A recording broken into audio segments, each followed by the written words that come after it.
नमस्कार बच्चों, इस वीडियो में हम बात करेंगे क्रिया विशेषण की।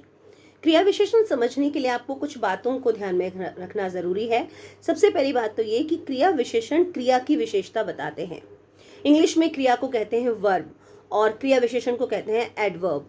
तो जैसे आप इंग्लिश में वर्ब के साथ कुछ जोड़ते हैं जो उसकी विशेषता बताए, समथिंग एड ऑन वर्ब, तो हम कहते हैं एडवर्ब यानी कि क्रिया विशेषण।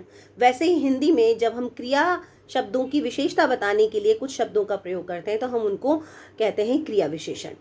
चलिए, दूसरी बात ये है कि क्रिया विशेषण शब्द का हमें ये ध्यान रखना है कि ये अविकारी शब्द होता है, यानी कि इसमें आप कोई चेंज नहीं कर सकते। लेकिन क्रिया शब्द जो है वो विकारी है, यानी कि एक विकारी शब्द की विशेषता बताने के लिए आप एक अविकारी शब्द का प्रयोग कर रहे हैं। इस सिचुएशन को आपको ध्यान में रखना है। अगर मैं विशेषण की बात करूं, क्योंकि विशेषण भी विशेषता बताता है, लेकिन किसकी विशेषता बताता है? संज्ञा की विशेषता बताता है। और ये दोनों ही विकारी शब्द हैं, संज्ञा भी विकारी है, विशेषण भी विकारी है। दोनों के रूप बदलते हैं, एक दूसरे के साथ चलते हैं, दोनों एक दूसरे के अकॉर्डिंग रहते हैं दोनों। लेकिन जब हम बात करते हैं क्रिया विशेषण की, तो ये क्रिया की विशेषता तो बताता है, लेकिन ये खुद जो है अप्रभावित रहता है, यानी कि ये अपने आप को बदलता नहीं है, ये अविकारी यानी अव्यय होता है। तो जब हम इन दोनों बातों को समझ लेते हैं तो अब हम क्रिया विशेषण में आगे चलते हैं। क्रिया विशेषण के 4 भेद बताए जाते हैं। उन 4 भेदों के नाम आप मेरे साथ दोहरा लीजिए एक बार। रीतिवाचक, स्थानवाचक, कालवाचक, परिमाणवाचक। फिर से बोलेंगे, रीतिवाचक, स्थानवाचक, कालवाचक और परिमाणवाचक।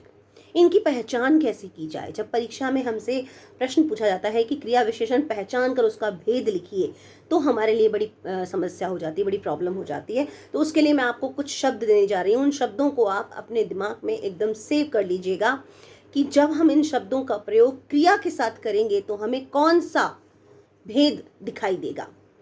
जब हम क्रिया के साथ कैसा शब्द का प्रयोग करें तो हमें मिलेगा रीतिवाचक। ठीक है, कैसा? रीतिवाचक। कहाँ? स्थानवाचक। कैसा? रीतिवाचक। कहाँ? स्थानवाचक। कब? कालवाचक। कब बताएगा हमें? कालवाचक। और कितना बताएगा हमें? परिमाणवाचक। लेकिन जोड़ना किसके साथ है इसको? क्रिया के साथ, संज्ञा के साथ नहीं। संज्ञा के साथ जोड़ेंगे तो हमें मिल जाएगा विशेषण। हमें विशेषण नहीं ढूंढना, हमें ढूंढना है क्रिया विशेषण। इसलिए प्रश्न करेंगे क्रिया के साथ। और क्या लगाएंगे?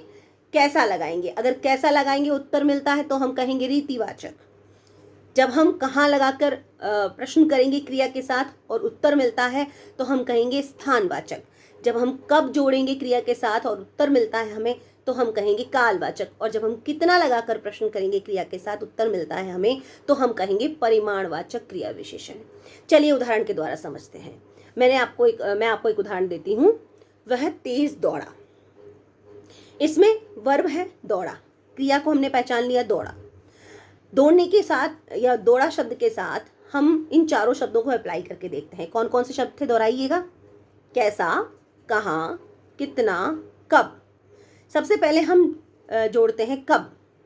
कब दौड़ा। इस वाक्य में उत्तर मिल रहा है क्या? कब दौड़ा का वाक्य था वह तेज दौड़ा। कब का उत्तर नहीं मिल रहा। इसका मतलब इसमें कब के लिए कब वाले जो विशेषण है, क्रिया विशेषण है, उसका इस्तेमाल नहीं किया गया है। कब क्या बताता है? काल बताता है। इसे यहाँ कालवाचक क्रिया विशेषण नहीं होगा। ठीक है, अब हम दूसरे शब्द को अप्लाई करते हैं। कहाँ दौड़ा।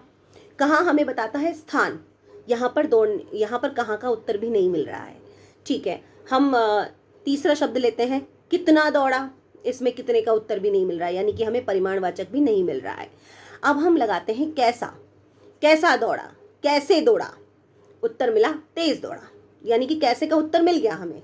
जब हमें कैसे का उत्तर मिल गया तो हमने कहा ये रीतिवाचक क्रिया विशेषण है। तो हम प्रश्न के उत्तर में लिखेंगे तेज और उसका भेद लिखेंगे रीतिवाचक। चलिए इसी वाक्य को हम बदल देते हैं। हम इसको ऐसे लिखते हैं, आप यहाँ बैठिए। यहाँ पर क्रिया शब्द कौन सा है बताइए मुझे कमेंट बॉक्स में लिख करके। क्रिया शब्द को ढूंढ कर बताइए इस वाक्य में। आप यहाँ बैठिए। बिल्कुल ठीक, बैठिए शब्द। बैठिए शब्द, बैठिए पद जो है क्रिया पद है। जब आपने ये पता लगा लिया तो अब आपको क्रिया विशेषण ढूंढना है। अब इस क्रिया विशेषण को ढूंढने के लिए एक तो तरीका ये है कि आप इस वाक्य में देखिए कि क्रिया और कर्ता है यहाँ आप। ठीक है, जब हमने क्रिया और कर्ता को ढूंढ लिया तो हमारे पास एक ही शब्द बचा यहाँ, और ये यहाँ शब्द किसके बारे में बता रहा है? यहाँ शब्द स्थान के बारे में बता रहा है। ठीक है, यहाँ, वहाँ, ऊपर, नीचे, ये सब स्थानवाचक है। तो अब हम जब हम यहाँ को देखते हैं तो हमें क्या लगा के प्रश्न करना है? जब हम क्रिया के साथ कहाँ लगा के प्रश्न करेंगे तो हमें उत्तर मिलेगा स्थानवाचक क्रिया विशेषण। तो इस तरह से हमने स्थानवाचक क्रिया विशेषण पहचान लिया। अब हम एक दूसरा उदाहरण लेते हैं और जिसके द्वारा हम दूसरा क्रिया विशेषण का भेद समझने की कोशिश करेंगे। वह अभी अभी गया है। यहाँ पर जब हम देखते हैं कि क्रियापद कौन सा है, तो क्रियापद हमने ढूंढ निकाला, गया, गया है।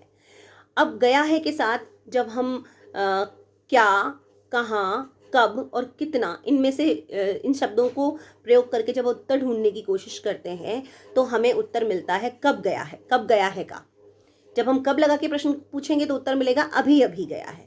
तो इसका मतलब ये हुआ कि कब यानी कि इसमें कालवाचक क्रिया विशेषण है।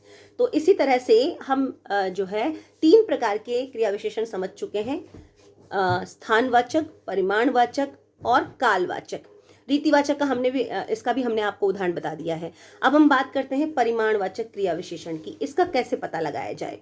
जैसे हम आपको एक उदाहरण बताते हैं, वह थोड़ा चल लेती है। यहाँ पर चल लेती है क्रियापद है और इस क्रियापद की विशेषता बताने के लिए हमने शब्द का प्रयोग किया है थोड़ा। ठीक है, अब जब हम चल लेती है शब्द के साथ कितना शब्द का प्रयोग करते हैं, कितना चल लेती है, तो हमें उत्तर मिलता है थोड़ा, कम, ज्यादा। ये सब हमें उस क्रिया के परिमाण के बारे में बताते हैं। बच्चों, परिणाम और परिमाण शब्द में अंतर है, ये ध्यान रखिएगा। कई बार हम लिखने में गलती कर देते हैं। परिणाम का मतलब होता है रिजल्ट और परिमाण का मतलब होता है मापतोल, मात्रा। तो इसलिए इसका ध्यान रखना है। परिमाणवाचक क्रिया विशेषण जो है वो हमें मात्रा यानी कि क्रिया की क्वांटिटी बताता है। तो अब इस तरह से आप इन चारों शब्दों के द्वारा क्रिया विशेषण को पहचान सकते हैं। परीक्षा में प्रश्न कैसे पूछे जाएंगे, इस पर थोड़ी सी बात करते हैं। परीक्षा में प्रश्न पूछे जा सकते हैं। आपको कोई क्रिया विशेषण शब्द दे दिया जाए और आपसे कहा जाए कि इसका वाक्य में प्रयोग कीजिए। जैसे बाहर, बाहर का प्रयोग करने के लिए आप कोई वाक्य बनाइए और कमेंट बॉक्स में लिखिए, मुझे बताइए कि किस प्रकार से बाहर के रूप क्रिया विशेषण के रूप में आप बाहर का प्रयोग कर सकते हैं। इसी प्रकार एक दूसरे तरह का प्रश्न भी हो सकता है जिसमें रिक्त स्थान के रूप में क्रिया विशेषण का प्रयोग करवाया जा सकता है। जैसे कि आप बैठिए और आपको निर्देश में दे दिया जाए कि इसमें आप जो है स्थानवाचक क्रिया विशेषण का प्रयोग कीजिए। तो स्थानवाचक क्रिया विशेषण कौन कौन से होते हैं? यहाँ, वहाँ, ऊपर, नीचे, बाहर, भीतर। इनमें से जो भी उपयुक्त आपको लगता है आप उसका प्रयोग यहाँ पर कर सकते हैं। तो इस तरह के प्रश्न क्रिया विशेषण में पूछे जा सकते हैं। आपको क्रिया विशेषण की पहचान और उसका प्रयोग आना चाहिए।